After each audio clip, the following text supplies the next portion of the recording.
திராவிடர் இயக்க கொள்கை பிரகடன நூற்றாண்டு நிறைவு விழாவில் இந்த வரலாற்று சிறப்பு வாய்ந்த நிகழ்வை ஒருங்கிணைத்து மிகச்சிறப்பாக நடத்தி கொண்டிருக்கிற தந்தை பெரியார் திராவிடர் கழகத்தின் அருமை அண்ணன் கோவை ராமகிருஷ்ணன் உள்ளிட்ட அத்தனை பேருக்கும் என்னுடைய நெஞ்சார்ந்த நன்றியை தெரிவித்து இந்த நிகழ்வில் பங்கேற்றிருக்கிற பெரியோர்களே, தாய்மார்களே, மேடையில் வீற்றிருக்கிற ஆளுமைகளே, முந்தைய அமர்வில் நான் பேசியிருக்க வேண்டும். சென்னையிலிருந்து சாலை வழியே வாகன பயணம் மேற்கொண்டதனால் தாமதமாகிவிட்டது. இந்த அமர்வு எனக்கு உரியதல்ல.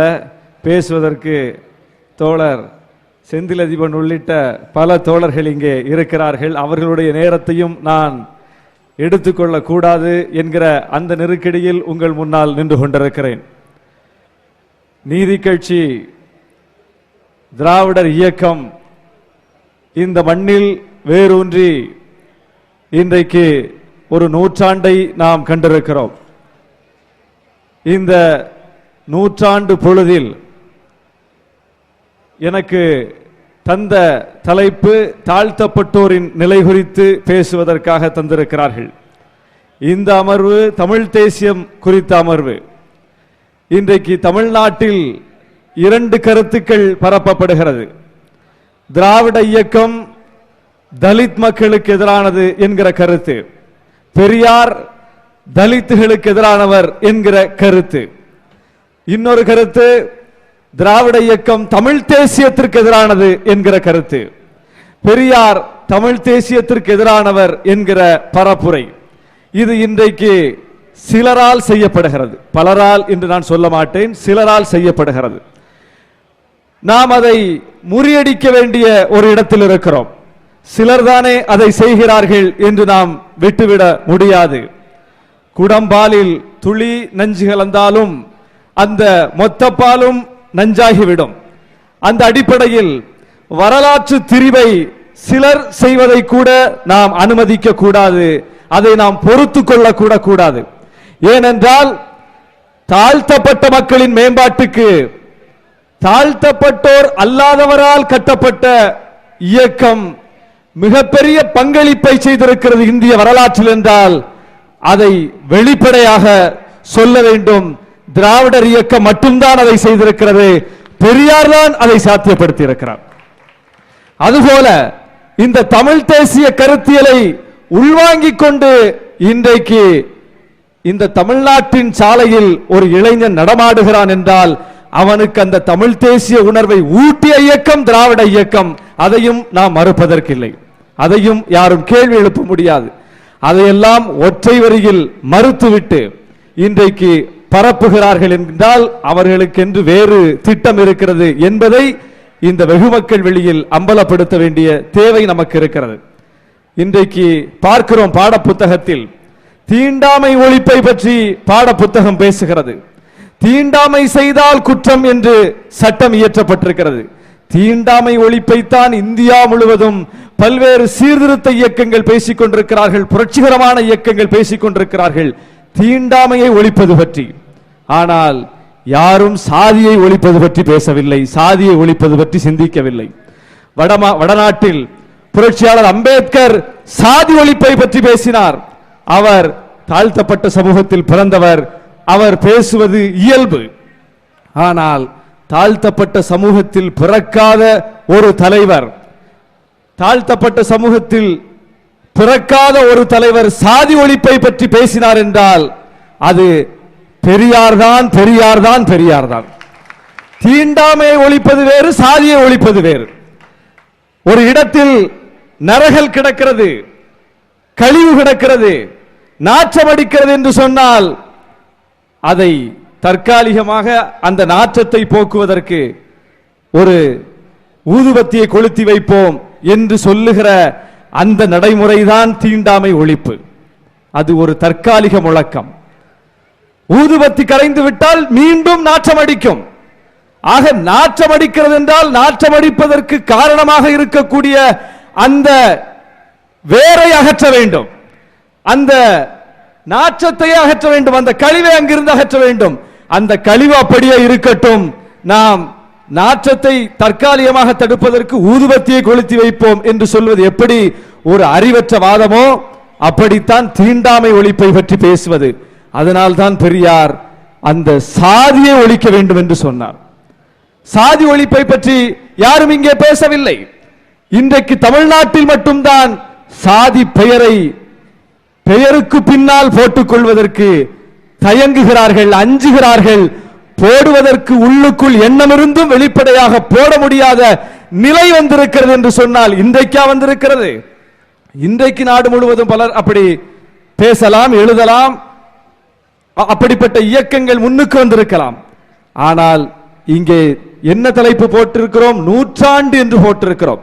100 ஆண்டுகளுக்கு முன்னால் ஒரு மூட பழக்கங்கள், பழமைவாத எண்ணங்கள் புரையோடி போயிருந்த அந்த காலத்தில் அதுதான் சாஸ்திரம், சம்பிரதாயம், அதுதான் தங்களுடைய வாழ்க்கை நெறி என்று நம்பிக்கொண்டிருந்தவர்கள் நிறைந்திருந்த அந்த காலத்தில் சாதி ஒழிப்பை பற்றி பேசிய இயக்கம் திராவிட இயக்கம்.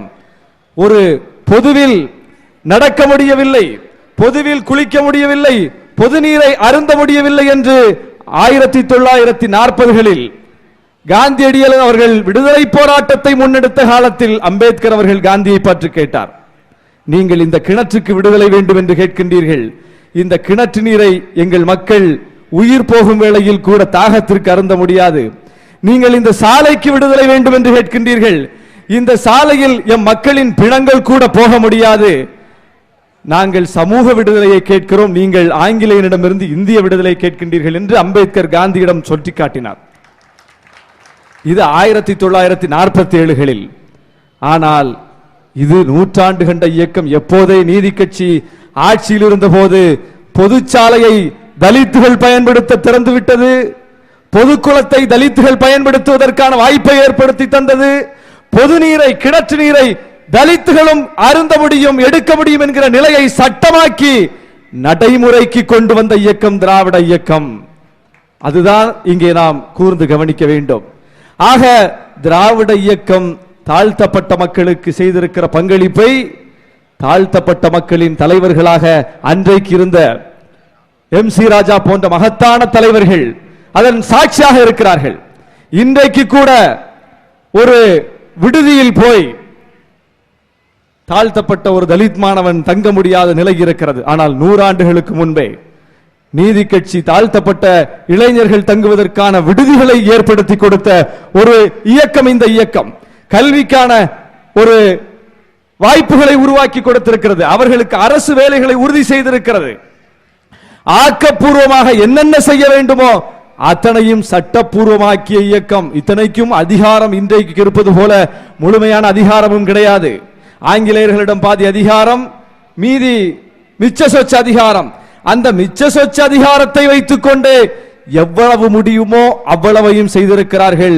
இத்தனைக்கும் பழமைவாத சிந்தனைகள் ஊறிப்போயிருந்த அந்த காலத்தில் அத்தனை எதிர்ப்புகளையும் தாண்டி ஒரு புரட்சிகரமான மாற்றத்தை அன்றைக்கே கொண்டு வந்த இயக்கம் திராவிட இயக்கம். அதுபோலத்தான் தமிழ் தேசியத்திற்கும் இந்த அமர்வுக்கும் சேர்த்து சில கருத்துக்களை நான் சொல்லுகிறேன். இன்றைக்கு தமிழ்நாட்டினுடைய மிக முக்கியமான பிரச்சனை காவிரி பிரச்சனை. பெரியாரை இன்றைக்கு இங்கே எப்படி அடையாளப்படுத்துகிறார்கள்? சிலர் அடையாளப்படுத்த துடிக்கிறார்கள். அவர் ஒரு கன்னடர், அவர் தமிழ் தேசியத்திற்கு விசுவாசமானவர் இல்லை. இன்னும் சொல்ல போனால் தமிழ் தேசியம் என்கிற கருத்தாக்கம் ஒளிந்து போனதே திராவிட இயக்கம் என்கிற கருத்தாக்கம் வளர்ந்ததனால் தான் என்கிற அளவில் பேசிக் கொண்டிருக்கிறார்கள். இன்றைக்கு நாம் காவிரி பிரச்சனையில் சிக்கிக் கொண்டிருக்கிறோம். நம்முடைய நீராதார பிரச்சனை மிக முக்கிய பிரச்சனையாக உருவெடுத்திருக்கிறது. என்றையிலிருந்து அந்த பிரச்சனை வருகிறது?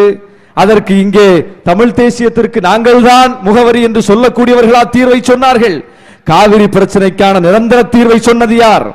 வழிகாட்டுதலை தந்தது யார்? பெரியார் அவர்கள். அன்றைக்கு சென்னை மாகாணத்தில் 5 மொழி கூட்டங்கள், தமிழ், கன்னடம், மலையாளம், தெலுங்கு, துளு, இதில் மொழிவாரி மாகாணம் பிரிக்கப்பட்ட போது ஒவ்வொரு மொழிக்கும் ஒவ்வொரு மாநிலங்கள். தமிழுக்கு தமிழ்நாடு, கன்னடத்திற்கு கர்நாடகம், மலையாளத்திற்கு கேரளா, தெலுங்கு, ஆந்திரம் என்று புரிகிறதே. துளு பேசக்கூடிய மக்களுக்கு என்று ஒரு நாடு, ஒரு மாநிலம் பிரிக்கப்பட்டிருக்குமே, அது எங்கே போனது? அதை சேர்க்க வேண்டும் என்று, தமிழ்நாட்டோடு சேர்க்க வேண்டும் என்று அன்றைக்கு சொன்னவர் பெரியார். ஏனென்றால் துளு பேசக்கூடிய மக்கள் வசிக்கக்கூடிய அந்த குடகு மாநிலத்தில் தான் காவிரி நீர் உற்பத்தியாகிறது. அன்றைக்கு தமிழ்நாட்டோடு அந்த குடகு பகுதியை சேர்த்திருந்தால் அந்த காவிரி நமக்கானது, காவிரிக்கான முடிவை நாமே எடுப்போம் என்கிற நிலை வந்திருக்கும். இங்கே ஆச்சாரியார் வந்து வந்து போனாரே, அவர் போன்றவர்கள் அன்றைக்கு அதை விரும்பவில்லை. பழங்குடியின மக்கள், மலைவாழ் மக்கள், அவர்களை தமிழ்நாட்டோடு சேர்க்க வேண்டுமா என்கிற அவர்களுடைய அந்த வெறுப்பு புத்தியின் விளைவாக தள்ளி வைத்தார்கள். கர்நாடகம் சேர்த்து கொண்டது. காவிரி இன்றைக்கு அவர்களுக்கு உடைமையாகிவிட்டது. ஆக அன்றைக்கே தமிழ்நாட்டிற்கான தீர்வை யோசித்தவர், அதற்கான தீர்வை சொன்னவர் பெரியார். அவரா தமிழ் தேசியத்திற்கு விரோதி? அவரா தமிழ்நாட்டிற்கு விரோதி? அவரா தமிழ்நாட்டினுடைய இந்த தமிழ் தேசிய கருத்தியலுக்கு எதிரானவர்? இந்த திராவிட இயக்கமா எதிரானது? ஆக இப்படிப்பட்ட சிந்தனைகள் வளர்ந்தோங்கிக் கொண்டிருக்கிற இந்த நேரத்தில் நம்முடைய பணிகள் இன்னும் வீச்சோடு களத்தை நோக்கி போக வேண்டிய தேவையில் நின்று கொண்டிருக்கிறோம். ஏன் என்றோ பார்ப்பன ஆதிக்கம் இருந்தது. இன்றைக்கு இடஒதுக்கீட்டின் பலனாக அந்த அதிகார அவைகளில் நாமும் இடம்பெறக்கூடிய நிலைதான் வந்துவிட்டது. நம்முடைய கடமை முடிந்து விட்டது என்று நாம் கடந்து போய்விட முடியுமா? இடஒதுக்கீடு சட்டத்தில் வந்து விட்டது. நடைமுறையில் எந்த அளவுக்கு வந்திருக்கிறது என்பது ஆய்வு செய்யப்பட வேண்டிய ஒன்று. இன்றைக்கும் அதிகாரம் யாரை எதிர்த்து 100 ஆண்டுகளுக்கு முன்னால் நாம் இயக்கம் கண்டமோ அவர்களிடம்தான் குவிந்து கிடக்கிறது.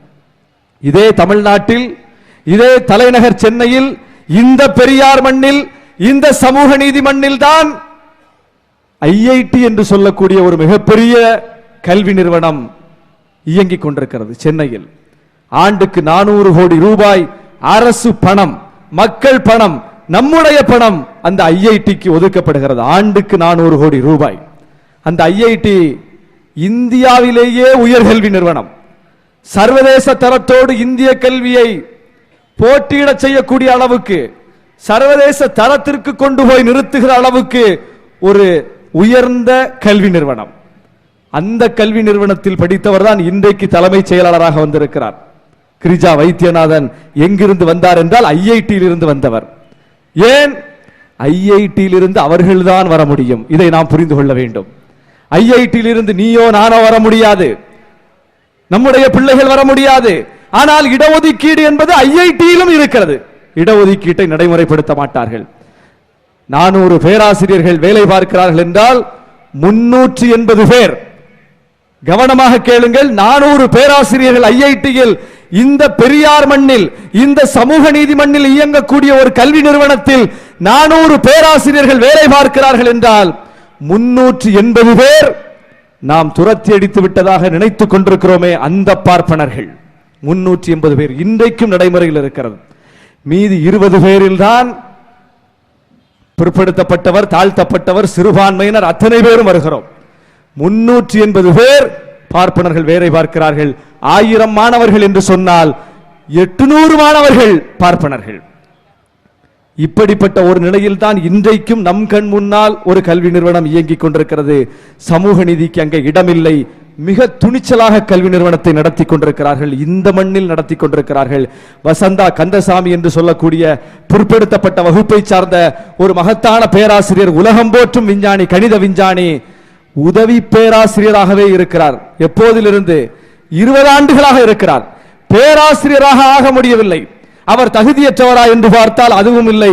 அவரிடம் கற்றவர்கள், அவரிடம் ஆய்வு படிப்பை முடித்தவர்கள், PhD முடித்து வெளியேறியவர்கள் எல்லாம் அதே பல்கலைக்கழகத்தில், அதே கல்லூரிக்குள் பேராசிரியர் பணியை பெற்றிருக்கிறார்கள்.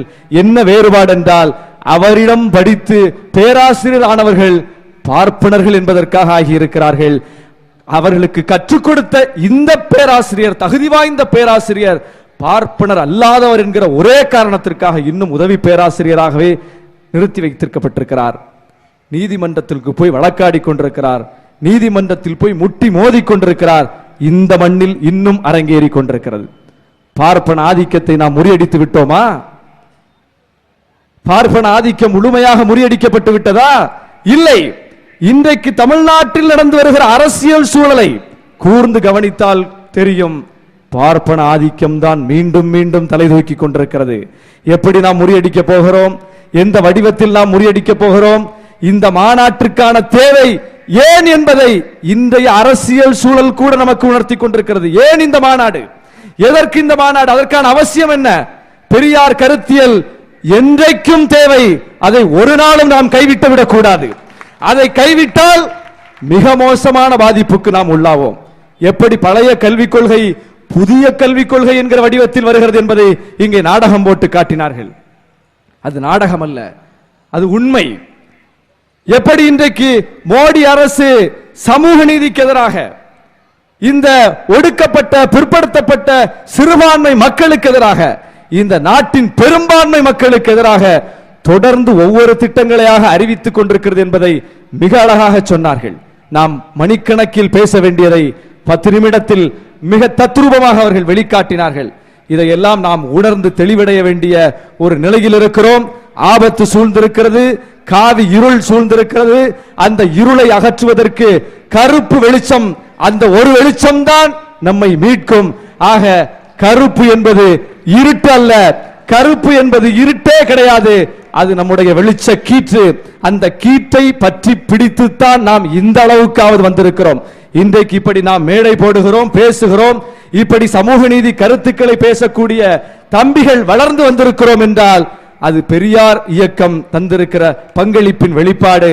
இன்றைக்கு பெரியார் என்பவர் யார் என்பதனுடைய அடையாளமே இதுதான். பெரியார் பெண்ணாக பிறக்கவில்லை, ஆனால் உலகத்திலேயே ஆகச் சிறந்த பெண் தலைவர் யார் என்றால் பெரியார் தான். பெரியார் முஸ்லிமாக பிறக்கவில்லை, ஆனால் உலகத்திலேயே ஆகச் சிறந்த முஸ்லிம் உரிமையை பேசிய தலைவர் யார் என்றால் பெரியார் தான். பெரியார் தலித்தாக பிறக்கவில்லை, ஆனால் தலித் எப்படி தன்னுடைய உரிமையை பேசுவாரோ, தன்னுடைய வழியிலிருந்து பேசுவாரோ, அப்படி பேசியவர், போராடியவர், உரிமைகளை பெற்று தந்தவர் பெரியார் தான். ஆக அவர் எல்லோருக்குமான தலைவர், பொது உடைமை தலைவர், பொதுவான தலைவர். அந்த தலைவரினுடைய வழியை பின்பற்றி நடப்போம். இது போன்ற மாநாடுகளை ஊர்தோறும் கூட்டுவோம். இந்த கருத்தை மக்களுக்கு எடுத்துச் சொல்வோம்.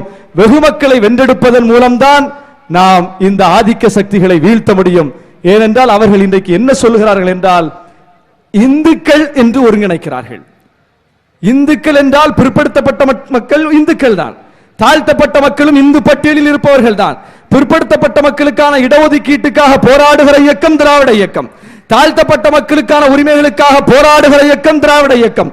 எனவே இந்துக்களுக்காக போராடக்கூடிய அசல் இயக்கம் திராவிட இயக்கம் தான். இந்துக்களுக்கு எதிரான இயக்கம் தான் RSS இயக்கம், இந்துக்களுக்கு எதிரான இயக்கம் தான் இந்துத்துவ இயக்கம். இந்த உண்மை இந்த இந்து மக்களிடம் போய் நாம் சொல்ல வேண்டும், இந்த வெகு மக்களிடம் போய் நாம் சொல்ல வேண்டும். இடஒதுக்கீட்டுக்கு ஆதரவானவர் யார், எதிரானவர் யார்? தாழ்த்தப்பட்ட மக்களும் பிற்படுத்தப்பட்ட மக்களும் கோயில் கருவறைக்குள் போய் அங்கேயும் அவர்களுக்கான உரிமை வேண்டும் என்று போராடுபவர் யார், மறுப்பவர் யார்? அனைத்து சாதியினரும் அர்ச்சகராகலாம் என்று சட்டத்தை போட்டது யார், அதை கூடாது என்று தடுப்பது யார்? இதையெல்லாம் நாம் மக்களிடம் எடுத்துச் சொல்ல வேண்டும். ஆக சமூக நீதிக்கு எதிரானவர்களை அம்பலப்படுத்துவோம், சமூக நீதிக்கு ஆதரவாக இருக்கக்கூடிய நம்முடைய நிலைப்பாட்டை எடுத்துச் சொல்வோம் என்று கூறி இந்த நல்ல வாய்ப்புக்கு நன்றி கூறி விடைபெறுகிறேன். நன்றி.